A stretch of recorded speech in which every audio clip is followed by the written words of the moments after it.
Come on, Chiefs fans, celebrate. The week started off with a taste of victory, and winning this matchup against the Cleveland Browns was essential to advancing to the playoffs. The Chiefs are heading into the final stretch of the regular season, and all eyes are on one question. Should Mahomes play or sit out? I want to make a few important points here with you, but before I go any further, make sure you've already hit the like button, but only do so if you're genuinely happy about the win against the Browns. If possible, write something like this: "We're going to win, Chiefs. Nothing's going to stop us." As you know, Mahomes suffered what is being reported as a mild ankle sprain late in the fourth quarter during the Chiefs' 21-7 win over the Cleveland Browns. It happened on one of those weird tackles where you knew something wasn't right when he hobbled to his feet. Chiefs Kingdom held its collective breath, but thankfully, this isn't a season-ending injury, a big sigh of relief. NFL insiders are saying he's now week to week, which leaves the big decision in the hands of Andy Reid and the Chiefs staff. Here's the situation. Kansas City is 13-1 and in first place in the AFC,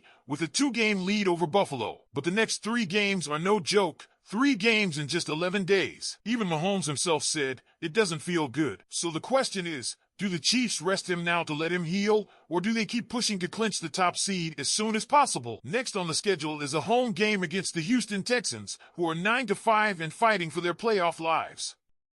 If Mahomes doesn't play, the Chiefs will turn to Carson Wentz, the former second overall pick who has had a bit of a rocky career. This is his first season in Kansas City, but he's a veteran who's been with Philly, Indy, Washington, and, most recently, the Rams. While Wentz may not be Mahomes, who is, right, he has the tools to manage the game and keep the offense rolling. Let's not forget, Mahomes is the heart of this team: 3,348 yards, 22 touchdowns, and 11 interceptions this season. He's already brought us back-to-back Super Bowls and has his sights set on a third. But ankle sprains can linger if you don't give them adequate rest. We've seen this before. Mahomes has played through a similar injury in the past and earned playoff wins. But is now the time to let him heal and make sure he's 100% for the postseason? The NFL world has already started to weigh in. Some believe it's not worth the risk, especially when Kansas City could still hold the number 1 seed with Wentz leading the offense for a game or 2. Others argue that Mahomes should play if he's close to ready, to be on the safe side and allow for more rest later. Either way, Andy Reid and the Chiefs have a tough decision to make. So now I turn it over to you, Chiefs fans. What do you think? Should the Chiefs sit Mahomes this week and let him recover, or should he play and help us secure the top seed right now? Former first-round pick Clyde Edwards-Helaire is officially parting ways with Kansas City after a memorable run in red and gold. The news broke on Monday, when Edwards-Helaire took to social media to share an emotional farewell. In his own words, he said, "Love you, KC. A family I didn't know I needed. You made a Baton Rouge kid's dreams come true." He thanked the fans in Chiefs Kingdom for their support, especially during tough times.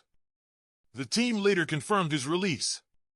The Chiefs drafted CEH in 2020 with the number 32 overall pick, fresh off his championship run at LSU, where he shined alongside stars like Joe Burrow, Ja'Marr Chase, and Justin Jefferson.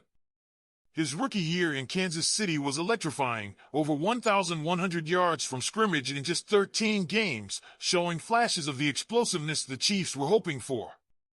But as we know, the NFL is tough, and CEH's role has begun to wane. In 2022, he lost his starting spot to Isaiah Pacheco, the brash 7th-round pick who has now become the face of the Chiefs' running game. This season, Edwards-Helaire has never seen the field, going on the non-football illness list before Week 1. Earlier this year, he revealed that he was battling PTSD, a candid moment that earned him even more respect from fans and teammates.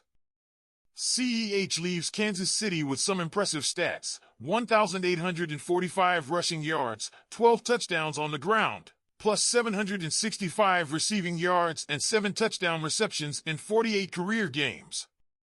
But most importantly, he leaves with 2 Super Bowl rings, playing a role in both championship seasons that we'll never forget. So what's next for Edwards-Helaire? He's only 25 years old and still has plenty of football left in him if he lands in the right situation. But this moment feels like the end of an era for a player who started his Chiefs journey with so much promise and provided plenty of highlights along the way. It's up to you, Chiefs fans. What do you think of Clyde Edwards-Helaire's departure? Do you think it was the right decision for Kansas City? And where do you see CEH going next? Today's update is a fun one, straight from a star in the making. Trent McDuffie finally caught his first career interception, and the story behind it is incredible. You're going to love this one. The Chiefs picked up their fourth straight win on Sunday with a dominant 28-14 victory over the Cleveland Browns, and the defense stole the show. 6 turnovers, yes, 6, were forced, with Browns quarterback Jameis Winston throwing 3 interceptions. But the highlight came early in the fourth quarter when Trent McDuffie caught his first interception. After the game, McDuffie revealed the unexpected way the big screen gave him an assist on the play. Here's how he described it, yeah, man, it's a blessing. Right place, right time. On the play, I was one-on-one and for some reason I looked at the screen because it was a climbing drill. I just saw him throw it and I was like, that's my side, so let me turn. And I caught the ball. How crazy is that? A quick glance at the big screen, a perfectly timed turn, and boom, McDuffie finally got his pick. And let me tell you, it couldn't have come at a better time. The Browns were driving down the field, trying to get back in the game. McDuffie's interception stopped that momentum. He said it best, I finally got it after 2.5 years, but also during a big moment in the game. They were driving, trying to get back in the game, and getting the pick to stop them was huge for me. This is McDuffie's first year as the Chiefs' starting cornerback, and he's already proving why Kansas City trusts him in that role. Not only is he emerging as one of the best cornerbacks in the league, but he's also become a leader on the Chiefs' defense, a defense that's making big plays when it matters most. Now, I want to hear from you, Chiefs fans. How impressed are you with Trent McDuffie's growth this season? Do you think he's already one of the best cornerbacks in the NFL? Former Chiefs coaching intern and NFL legend Michael Vick is taking on a new role, and it's a surprising one. ESPN's Adam Schefter reports that Michael Vick is set to become Sacramento State's next head coach. While it hasn't been officially confirmed yet, it seems like a done deal. Now, Chiefs fans, some of you may remember that Vick spent a brief stint here in Kansas City as a coaching intern in 2017 under Andy Reid. It wasn't a long stay, just through training camp, but Vick and Reid have a special connection that dates back to their time in Philadelphia. We all know Vick for what he brought to the NFL as a player. The 4-time Pro Bowler redefined what it meant to be a dual-threat quarterback. His explosive running ability and rocket arm paved the way for QBs like Patrick Mahomes, who continue to dominate the NFL with jaw-dropping plays. You could say that Vick's influence helped spark this new era of quarterbacks we're seeing today. While he doesn't have a huge place in Chiefs history, his impact on football and on players like Mahomes can't be overstated. Now he's taking those lessons and experiences to the college level, where he'll try to inspire and develop the next generation of football stars.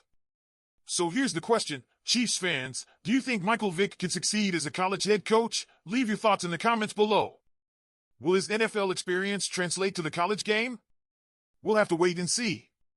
And before you go, be sure to hit that like and subscribe button to stay up to date on all things Chiefs and beyond. Thanks for watching, and as always, go Chiefs!